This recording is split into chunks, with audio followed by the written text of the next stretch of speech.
좋아요, 구독.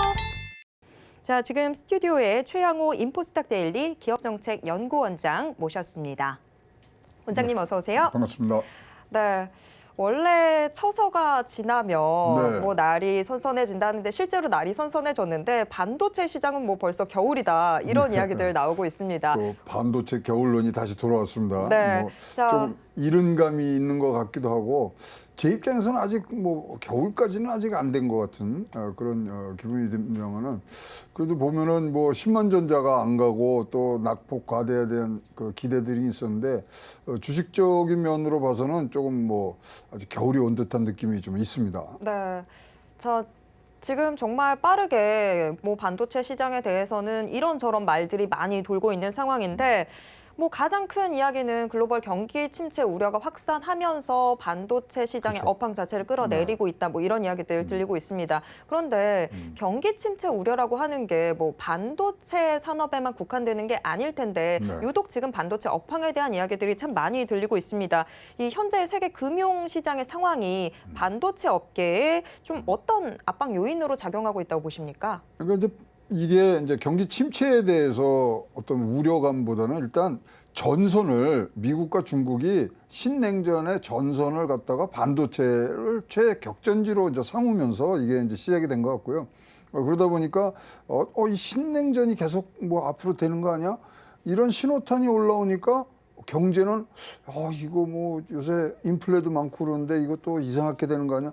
이게 서로 맞물려서 돌아가는 부분들이 있는 그런 상황인 것 같고요. 그러다 보니까 이제 반도체 강국인 한국은 이제 걱정이 우리가 이제 늘어진 거죠. 그래서 한국이 미국과 중국에 대해서 맞춤형 협력을 어떤 꾀를 낼 수 있는가? 과연 뭐 사실 뭐 어느 쪽 한편 지금 손을 들어줄 수가 없거든요. 이건 뭐 사실 거대 시장을 놓칠 것이냐 아니면은 우리가 기술적인 그런 우위를 차지하는 기술을 택할 것인가 두 가지 부분들인데 미국은 뭐 자기네들이 새롭게 동맹 간의 안정적인 반도체 공급을 위해서 다른 어떤 새로운 생태계를 만드는 게 지금 목표고요. 중국은 이제 반도체 굴기에 갖고 빠르게 치고 나가야 되는 부분들이 있으니까 우월적 시장을 이제 가지려고 그러는데 저는 뭐 이렇게 막 싸우지만 사실 중국 시장 없이도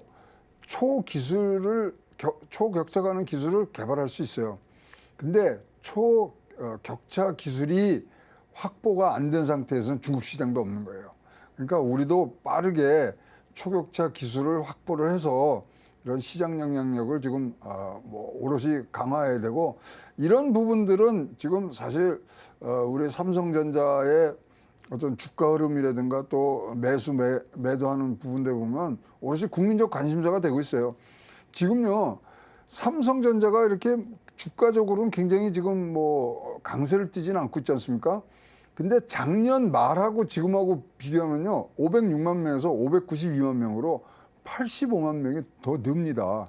그러다 보니까 우리가 지금 개미 투자자를 1,384만 명으로 보는데 그중에 43%가 삼성 주식 한 줄에도 갖고 있는 거거든요. 그러니까 뭐 삼성전자 그리고 뭐 SK 하이닉스에 대한 반도체 업황에 대한 이 관심도는 굉장히 지금 높아져 있는 상황이라고 보여집니다. 네. 정말 이 냉전이라고 하는 단어가 다시 또 나오게 될 줄은 몰랐습니다. 그렇죠. 네. 반도체를 중심으로 다시 신냉전 체제가 구축이 되는 상황이다 보니까 지금 반도체 업황 자체가 더 이 뭐 경기 침체 우려에 더해서 더 힘든 상황이 네. 되고 있는 것 같습니다.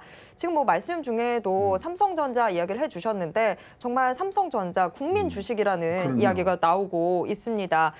그런데 삼성전자나 SK 하이닉스 우리 시청자분들도 정말 많은 관심 갖고 계신 종목들이기도 한데 삼성전자나 SK 하이닉스가 주력으로 하고 있는 게 메모리 반도체인데 그렇죠. 지금 메모리 반도체의 업황이 비메모리 반도체보다도 훨씬 더 안 좋게 지금 전망이 되고 있습니다. 그래도 원장님께서는 반도체에 대해서 계속해서 좀 긍정적인 시각들 말씀을 해주셨는데 지금 이 반도체, 메모리 반도체의 성장률이 악화되고 있는 이런 분위기에 대해서는 좀 어떻게 보고 계신가요? 근데 악화라고 우리가 표현하기는 뭐 아직도 성장 가능성이 높은데 사실 이제 지난 5월 달에 삼성전자에서 450조 투자 계획을 발표하고 8만 명을 이제 인재를 영입한다는 얘기들을 좀 했지 않습니까? 근데 그거에 가장 큰 이 기준이 되는 기준점이 뭐냐면 2026년까지 반도체 매출을 2배 올린다 그런 거예요.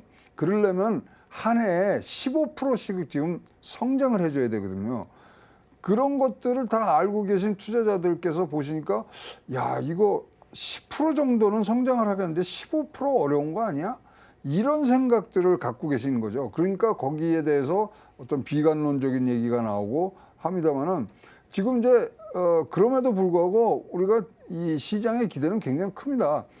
올해만 해도 우리 동학개미 우리 투자자들이 하신 삼성전자 산 액수를 보면요 15조 6천억입니다. 거기 이제 뭐 평균 단가가 지금 뭐 67,023원으로 나와 있기 때문에 좀 뭐 어려운 점은 있습니다만은 뭐 SK도 96,000원입니다만은 지금 이러한 내놓은 투자에 관련된 기본 가정에 대해서 조금 우리가 비관적인 이제 얘기들이 나오다 보니까 이런 부분들이 나오는데요. 사실 메모리에서 아까 말씀하신 메모리가 쭉 가려면은 15%는 안 가도 됩니다. 10% 정도의 성장을 갖고 가야 되는데 그러면 경기 침체가 이런 상황에서 이 목표를 달성하겠느냐?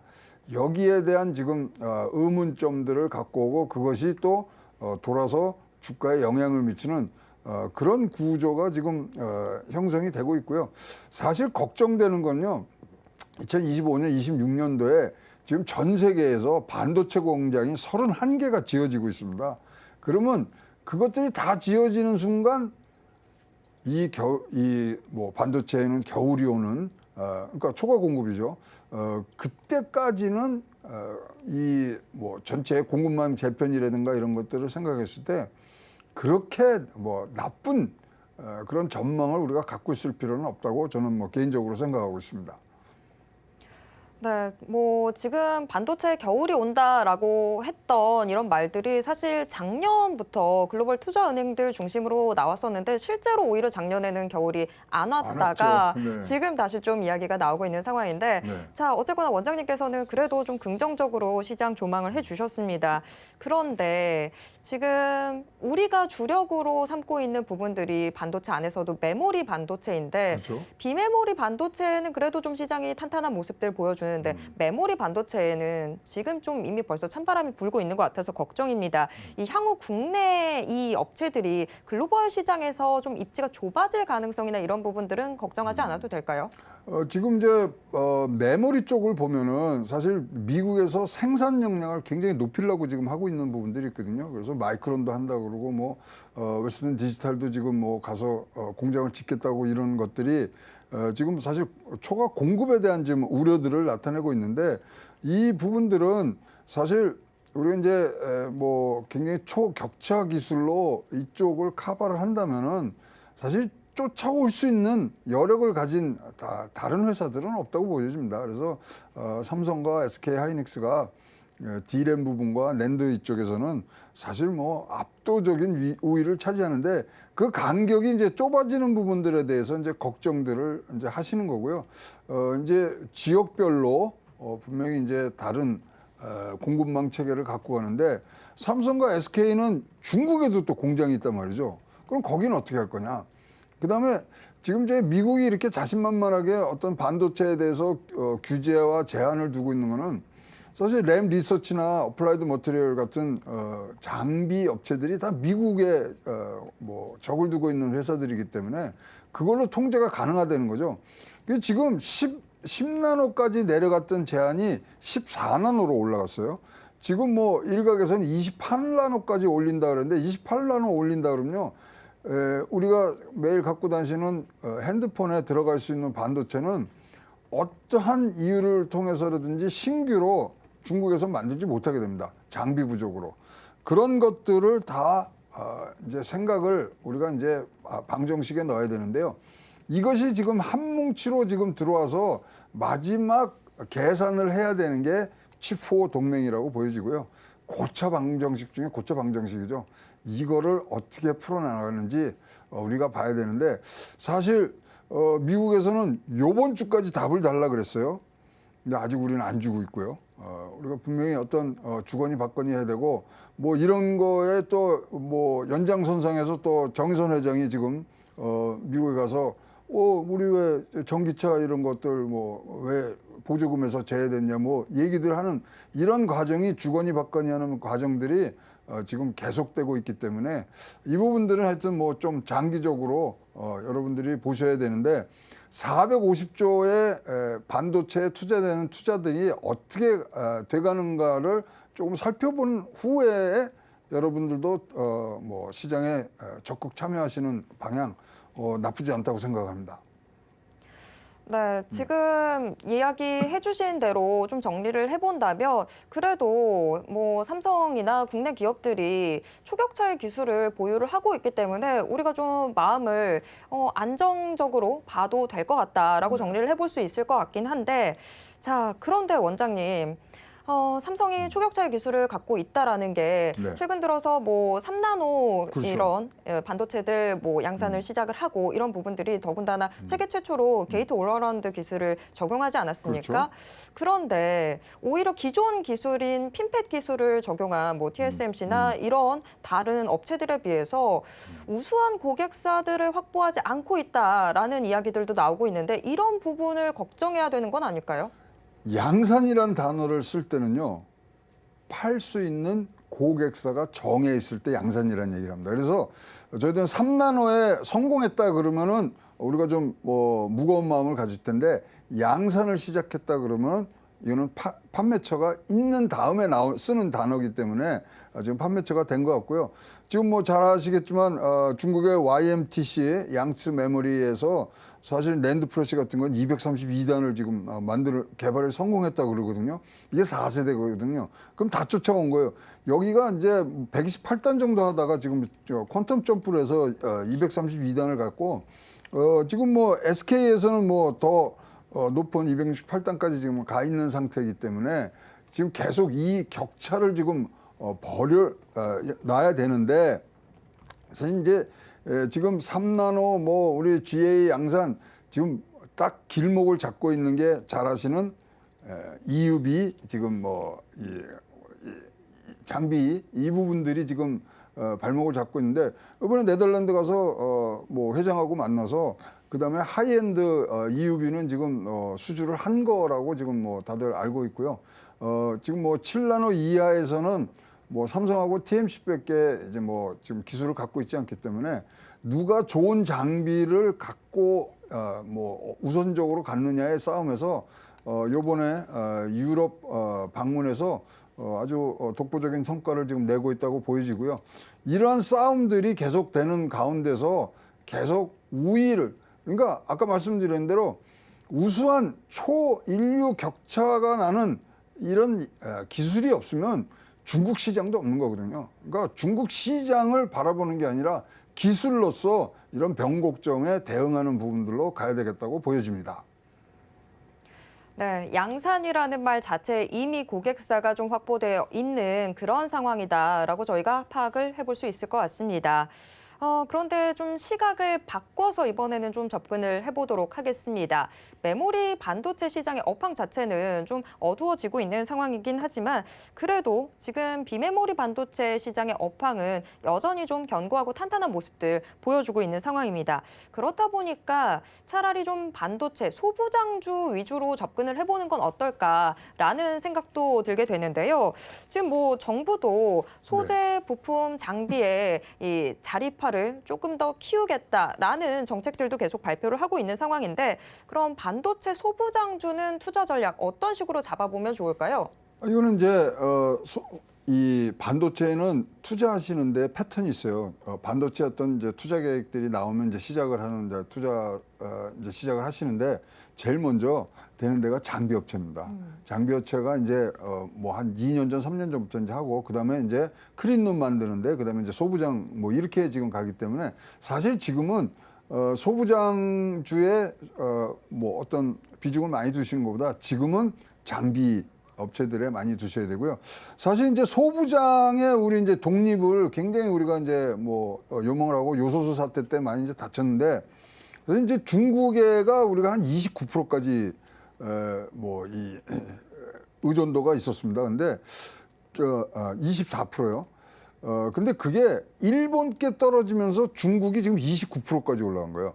일본은 23%에서 15%로 떨어지고, 그래서 야, 우리가 자립이라는 입장에서 봐서는 지금 굉장히 크게 안 나가고 있기 때문에 범정부적이라든가 이제 업계에서 지원과 어떤 계획을 가지고 붙어야 되기 때문에 사실은 아직도 약하다. 그래서 투자를 지금 반도체의 전체 그림에서 하신다 그러면 소부장 쪽에는 아직 들어가시기에는 조금 뭐 이른 감이 있는데 분명히 좋아집니다. 좋아지는 거는 확실한데 조금 더 이 건설 공정이 나간 후에 여러분들 하셔야 되고요. 지금은 장비 업체가 사실 굉장히 수혜를 받을 수 있는 부분들이기 때문에 소부장보다는 우리 장비 업체를 보시고 요 타이밍은 한 텀 정도 뒤에 소부장 쪽으로 들어가시면 좋은 그런 투자 패턴으로 여러분들이 옮겨 타실 수 있다고 생각을 합니다. 네. 소부장이라고는 하지만 그 제일 뒤에 오는 장비를 오히려 먼저 그렇죠. 좀 살펴봐야 된다. 네, 알겠습니다. 삼성전자와 SK하이닉스 이야기로 다시 한번 좀 돌아가 보도록 하겠습니다. 네. 작년까지만 하더라도 뭐 삼성전자 10만 전자 간다 이런 네. 이야기들이 있었는데 지금 여전히 뭐 6만 전자를 가지고 공방을 벌이고 있는 상황입니다. 워낙 많은 개인 투자자들이 관심을 갖고 있는 종목이 또 삼성전자다 보니까 삼성전자가 살아나야 그럼요. 내 계좌도 살아난다라고 하시는 분들이 워낙에 많습니다. 자, 그러면 좀 짧게는 연말까지 아니면 조금 더 길게 내년까지 좀 바라본다면 삼성전자 그리고 또 SK하이닉스 실적과 주가가 좀 어떤 흐름을 보일 거라고 예상하십니까? 아까 말씀드린 대로 이제 계획은 다 나와 있어요. 뭐 450조 들어간다고 뭐 하는데, 자 이제 보셔야 될 게 있습니다. 450조 이제 투자한다 그랬는데 국내 투자가 360조예요. 그럼 해외 투자가 90조입니다. 90조를 어디다 쓰느냐가 지금 제일 큰 관건이죠. 근데 지금 순현금이 한 110조 정도 되는데 하만 살 때보다 지금 한 2배 정도 늘은 거거든요. 그러면 지금 해외에서 투자하는 데 쓰는 90조를 어디에 M&A를 하느냐가 가장 큰 관건이 될 것 같고요. 그러다 보니까 지금 가장 눈길이 끄는 게 이재용 부회장의 행보죠. 그러면 이제 뭐를 할 것인가? 자, 제가 보기에는 삼성의 이제 과거 패턴을 보면은 이렇게 해서 쓸 돈이 90조가 이제 뭐 마련이 됐고, 그다음에 또 분위기 반전을 해야 되는 부분들이 있기 때문에 삼성전자가 제일 먼저 해야 될 건 인적 쇄신인 것 같습니다. 일단 소위 말하는 전체 뭐 조직 개편. 일단은 뭐 그냥 우리가 뭐 보통 사람의 눈에서 보면 아니 이재용 부회장도 회장 승진을 해야 될 거 아니에요. 그럼 대대적인 조직 개편이 있을 거고, 거기에 지금 뭐 벌써 피터 베낭코 같은 사람도 있지만 여러 사람의 이 M&A 전문가들이 지금 와서 이제 자리들을 잡고 있는 부분들이 있거든요. 그럼 잘 보셔야 되는 게 일단 어떻게 조직 개편을 간 것이냐. 조직 개편이 가는 거를 보면 투자 전략까지 그대로 나옵니다. 그럼 90조가 어디에 쓰이나 이거죠. 지금 삼성전자가 시스템 반도체 뭐 1등을 하기 위해서 지금 노력하는데 들어갈 수 있는 데가 굉장히 한정적이거든요. 그러면 고성능 저전력 AP 가는 데라든가 5G 통신 모뎀이라든가 고화질 이미지 센서거든요. 그럼 여기 쪽에 어떤 식으로 투자를 갈 것인가가 조직 개편으로 우리가 읽을 수 있고, 그 부분에 따라서 여러분들이 이것은 맞는 투자다 안 맞는 투자다 우리 시장이 판단을 했을 때 쫓아가는 부분. 그래서 지금 제일 먼저 우리가 해야 될 거는 이재용 부회장을 중심으로 한 인적 쇄신이 어떻게 일어나는지를 한번 보셔야 되고요. 그다음에 투자가 그다음에 어떻게 풀리는 것들을 보시면 뭐 자연스럽게 여기는 뭐 답이 나올 수 있는 부분들이 있고, 아까 말씀드린 대로 지금 2026까지 이 디바이스 솔루션 쪽에서 매출을 2배 한다 그랬거든요. 그러려면 아까 조건이 15% 뭐 10% 이런 성장이 되는데 그 부분 모자르는 것 갖고는 결국 주가에는 그렇게 큰 영향은 안 줍니다. 그러니까 너무 과도하게 거기에 과민 반응하실 이유는 없다고 보여지고요. 자, 그럼에도 불구하고 삼성전자가 이렇게 뭐 동력을 못 갖는 거는 삼성전자는 우리나라 전체 국내 시장의 지수 인덱스를 오롯이 몸으로 맞는 주식이거든요. 미국 외국 투자자들도 삼성전자 많이 갖고 계시단 말입니다. 그러면 한국의 거시적인 지표들이 좀 흔들리면 일단 먼저 파는 게 삼성전자이기 때문에 삼성전자의 퍼포먼스라든가 이런 거를 뭐 넘어서 우리 거시적인 문제까지 지금 오롯이 맡고 있는 부분들을 감안을 하셔서 이런 지금 일련에 말씀드린 계획들이 어떻게 진행되는가를 보셔야 될 것 같고요. 그렇다면 지금 이제 삼성전자 팔아요 말아요. 지금 뭐 아까 얘기하기에 뭐 6만 7천 원이 평단이라는데 지금 뭐 미치지도 못하는데 빨리 팔아야 되는 거 아닙니까? 삼성전자 주식은 지금은 팔아서도 안 되고 사셔도 안 되는 부분이라고 지금 생각을 합니다. 그래서 지금 보유 쪽으로 좀 갖고 계시는 부분들이 훨씬 더 하고 일단 이것들은 확인들이 뭐 우리가 풍문에 들어서 뭐 사고 뭐 이러지만 이런 투자의 진행 속도라든가 여러 가지들은 확인들이 가능하기 때문에 이런 부분들에 조금 더 인내심을 가지시고 전체를 읽어나가는 그런 선관을 가지시는 게 좋은 투자 전략에 아주 보배가 되리라고 생각을 합니다. 좋아요, 구독!